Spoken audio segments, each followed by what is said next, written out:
Calaroga Shark Media.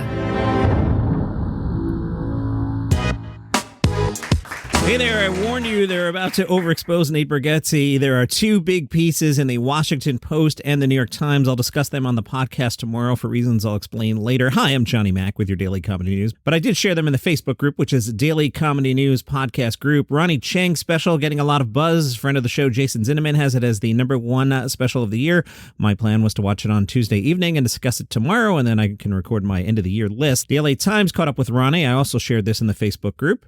And they wrote, Chieng's weapon of choice is a wardrobe of tailored vintage threads fit for a 60s spy caper. What a great description that is. Even on a day that finds him off stage in his normal streetwear, a dark blue sweater and ball cap hiding a head of tousled black hair, Chieng's thoughtfulness in discussing his recent career uptick is indicative of the international mindset of a comic who combines old school style and a new school perspective. The LA Times said, aspects of the special, spoilers, I'm spoiling myself because I haven't seen it yet as I record this, are bound to resonate with people your age, especially jokes about putting off having kids for the sake of your career. Have your thoughts on putting off parenthood changed at all since filming the special? Ronnie said, yeah, it's interesting. I did the bit, and I was just kind of talking about what's happening in my life, and I have to say, not to pat myself on the back, but a lot of people surprisingly have been relating to it, so it feels like everyone in America is doing it. I wrote it this year, so it's a very current bit, so I'm still in that mindset. I'm a bad person to ask about it because I don't have kids, so I don't know. Everyone who does have kids tell me there's never a good time, and it's fine. Bill Burr was telling me that he wished he had more sooner, so all that stuff gives me a kind of perspective on it. Seinfeld told me that being married and not having kids is like going to Disneyland and staying in the car park, but everyone who is the comic who I admire seems to say that it's not only okay to have kids while working on your career, it's great. As for his attire, when I did my first special, I wanted it to look professional and classic because I didn't want it to look amateur. Felt like it was an American to me. This is the NBA of comedy and entertainment. Every special I do, I try to have a visual aesthetic that matches a classic American show business era. This one was Elvis in Hawaii. I've been lucky to film a few projects in Hawaii. I did at least one movie there, if not two. It sounds so hacky to say I love Hawaii, but I definitely feel something there. It reminds me of the best parts of Malaysia and the best parts of America in one place, and was a shelter for my wife and I during the pandemic. All right, Ronny Chieng, are there any comedy heroes you model yourself after? Interesting answer here. He says, a lot of times I'd model my decisions after Aziz Ansari. I asked myself a lot, like, would Aziz do that? And how would Aziz do a poster? Because he's very tasteful, obviously very funny, and he also managed to do comedy in a way where he kind of went beyond race. Everybody loved him. I don't know about people who worked with him. Leave that there, John. And it wasn't about his ethnicity. And he was sort of a super funny comic, and he was always very stylish and tasteful. And he also didn't overexpose himself in terms of social media. Ronnie, he was canceled. Google. So he's very selective in what he did. I'm also lucky Bill Burr executive produced my special. I'm glad I can get advice from Dave Chappelle and Seinfeld and all the greats of comedy. Joe Coy gives me advice. I'm trying to imagine what that advice would be. I would guess Joe Coy's advice would be like, if you're at the Golden Globes, don't make a joke about Taylor Swift. No, I won't play it. I got a lot to do today. I filmed my last special, and Joe Coy had filmed a special at the same place 10 years before me. So I called him and asked him, hey, anything I should know about this venue? And he gave me specific tips. He told me to mic up the balcony, stuff like that. Ali Wong's always giving me advice. I'm very lucky to be able to get advice from everybody. I also learned a lot from John Mulaney. John let me open for him this year, and I got to see how he works and how he runs his shows. And I got a lot out of it, just logistically, how to organize the show at that level. The look I picked was classic American show business because, quite honestly, it was easier for me to look classic than to look fashionable. You just have to put on a suit to make sure it fits. When you try to look fashionable, you're trying to look forward into what will be stylish or what will stay stylish. So it was easier for me to look backwards for style and be more classic and be more professional.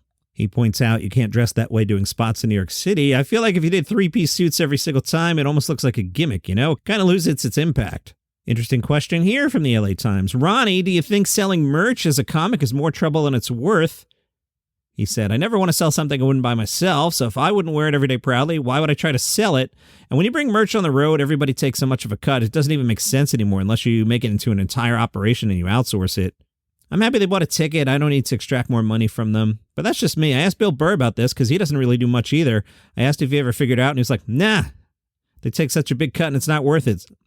And so I'm like, if Bill Burr can't figure it out, then I don't think I can figure it out.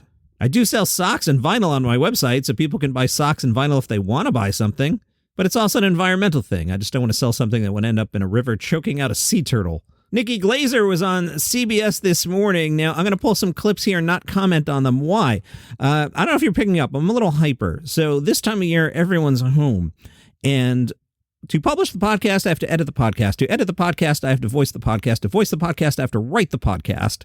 And I'm doing all that before some members of the family wake up and before another member of the family comes home and is like, hey, I want to use the workout equipment that's 2 feet from the studio and I want to do laundry. So I'm really trying to rush to get today's show done. And I have to do some other stuff. I have to do some voice work for the show I host on Live One, the weekly comedy thing. It's free. The app is free. The show is free. The weekly comedy thing on Live One. So I'm a little hyper here. So I've pulled the Nikki audio, but I haven't at this point, as I'm voicing this, I haven't said, oh, I'll put this clip here, that clip there. So here's some random Nikki Glaser audio. It really is fun to be me. It's been a lot of hard work leading up to this point of like a 22-year career where some people are suddenly starting to take notice on this kind of like bigger scale. And I'm at a point in my life where, you know, I'm old enough to kind of handle this kind of attention and not let it go to my head, know that it's can go away at any point, and feeling like I have, you know, good family, good friends around me, and knowing like how to do a gig like this. If I would have gotten the Golden Globes 5 years ago, I would have not really known how to handle it. I would have worked myself too hard. I would have been crying, naked, getting a spray tan the night before. Like, what am I doing tomorrow? Like, that was a moment I had a lot of times in my life. I'm like, like, I have to be on TV tomorrow. Like, and now it's just like, I know how to plan things. I know how to train for them. And I just feel ready. Normally, I would comment on that audio there, but I explained to you I'm a little hyper today and I'm just trying to get this done. The New York Times reported on Monday night, more than a dozen comedians walked into a Broadway theater to talk about love. Among the people there, David Letterman. By the way, I'm the guest on the Letterman podcast on Friday. And I dropped a hint in the Facebook group, Daily Comedy News Podcast group, about that interview and the numbers 1-1. And now I think like we've overhyped it. Mike Chisholm, the host of the Letterman podcast, and I think we've overhyped it. I'm using the interview, if you don't want to listen to it on the Letterman podcast, but you should. I'm using it here as the January 1st episode, so it's one less thing for me to pre-tape over the holidays. That's all. No major announcement. Sorry if we overhyped that. That was not the intention. I was just trying to be fun. Anyway, at the theater, Letterman, Tom Hanks, Steve Martin, Pete Davidson, Olivia Munn, Jon Stewart, and some others. They were there to see All In, Comedy About Love by Simon Rich. It opens December 22nd at the Hudson Theater. Olivia Munn and John Mulaney greeted each other with a kiss and explained they hadn't seen each other much. Olivia said, the hardest thing right now is having a toddler and a newborn. They try to schedule date nights, but then they'll look at each other and say, should we just stay home instead? Mulaney said, that's the best type of date night, when we both want to bail. Jon Stewart was wearing jeans and a New York Rangers cap with a tan jacket. His answer about love is it has to do with gummies. Fred Armisen said, the thing I've told my wife, we've been married almost 25 years, and I tell her the same thing every day. I wake up, look at her at the eye and say, lower your expectations. And then I live up to them. Pete Davidson said, I don't really have advice, except I guess be patient, be yourself, and hopefully you'll meet the right person. The more you try and look, the more you freak yourself out. I think it should happen organically. Johnny Mac added, record your podcast when she's not home, then you don't have to fight over why you're doing the laundry when I'm trying to record. That's a big tip there. Andrew Schultz on his podcast, he continued to discuss the issues between himself and Kendrick Lamar. Schultz thinks Kendrick is taking a page from Taylor Swift's victim playbook. Uh-oh. Schultz said, Kendrick really is the Taylor Swift of hip-hop in that no matter what he does, he's still the victim no matter what. Like, you know how Taylor's always the victim? Like, she's the biggest in music history, yet she's a victim to the label. She's a victim to Scooter Braun. She's a victim to her boyfriends. And yet she's the biggest in the world somehow. Kendrick is the victim here. I'll add she's also a victim of Joe Coy's vicious jokes. I mean, his joke was so vicious. I know earlier I didn't play it, but I think Andrew brings up a thing here. Listen to how mean Joe Coy was about Taylor Swift. The big difference between the Golden Globes and the NFL, on the Golden Globes, we have fewer camera shots of Taylor Swift. Right? I mean, that's vicious. And then she justifiably made a face and turned the room against Joe Coy and made everybody say Joe Coy did a terrible job hosting. I mean, really, to suggest that an NFL game has more shots of Taylor Swift than the Golden Globes, I mean, absolutely absurd. Schultz then broke down the timeline of the beef with Kendrick. According to Schultz, Kendrick dropped Whacked Out Morals and mentioned Schultz's friends on the song. Then, according to this recap, death threats start after Kendrick fans threatened Schultz and his family on social media. Schultz said he was quiet for 2 weeks and finally said, all of Kendrick's fans go, how could you say that? And then Schultz shot back, something vulgar. Schultz's quote is saying, all of Kendrick's fans go, how could you say that? Oh my God, you can't go there, you can't take it there, but I thought you all took it there when you said you're going to kill my family member.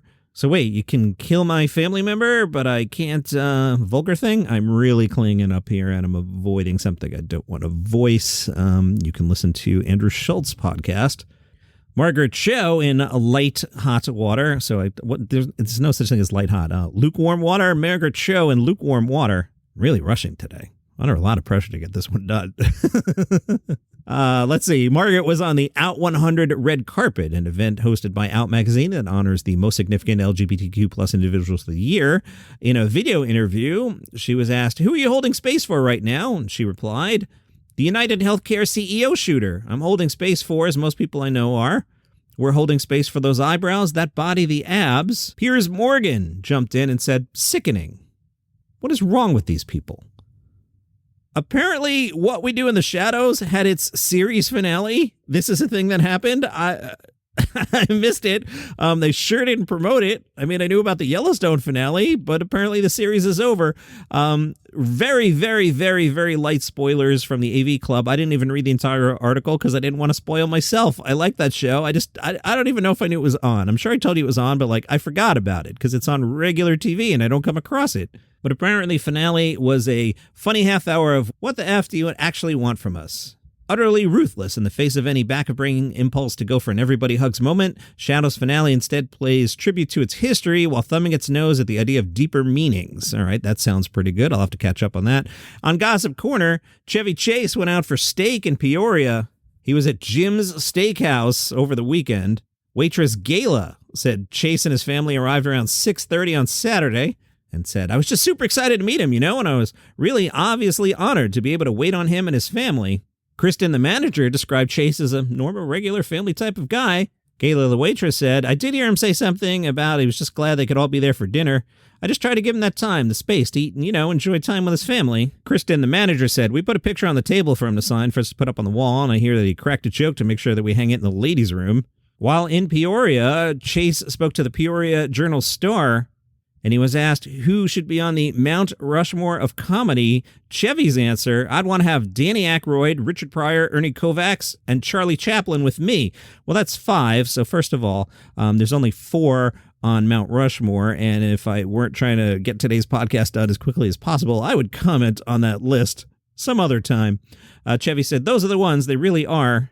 Cracked point out that Richard Pryor would not want to be on the mountain with Chevy. They source Paul Mooney's book, Becoming Richard Pryor.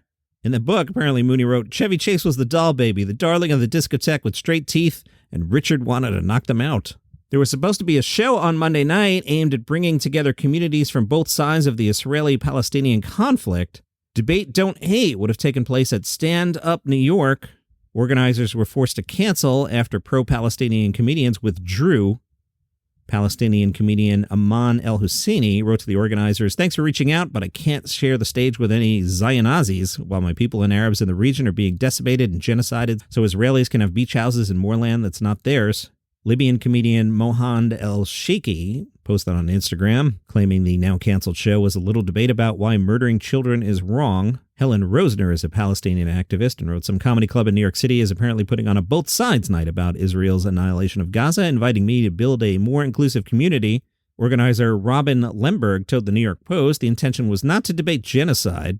"Humor is one of the most powerful tools we have to lower defenses and foster connection. It disarms anger and fear, opening the door to conversations that would otherwise feel impossible.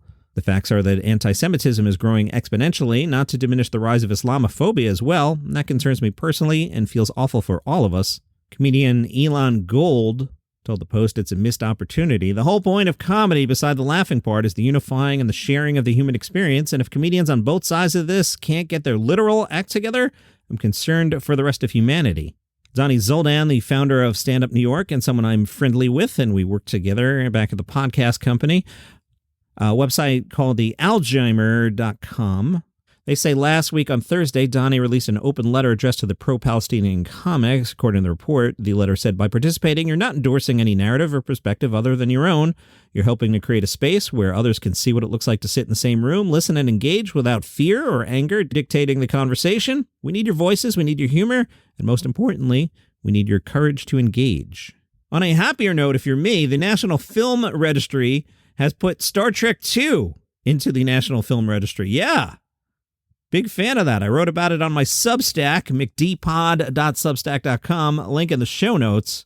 But we're running long here, and as much as I want to talk about Star Trek II, The Wrath of Khan for 20 minutes, I'll just refer you to the Substack and bring it back to comedy. Beverly Hills Cop from 1984 is the first live-action Eddie Murphy film selected for the Registry. Also making it, Cheech and Chong's Up in Smoke. Congratulations to those guys. And that is your comedy news for today.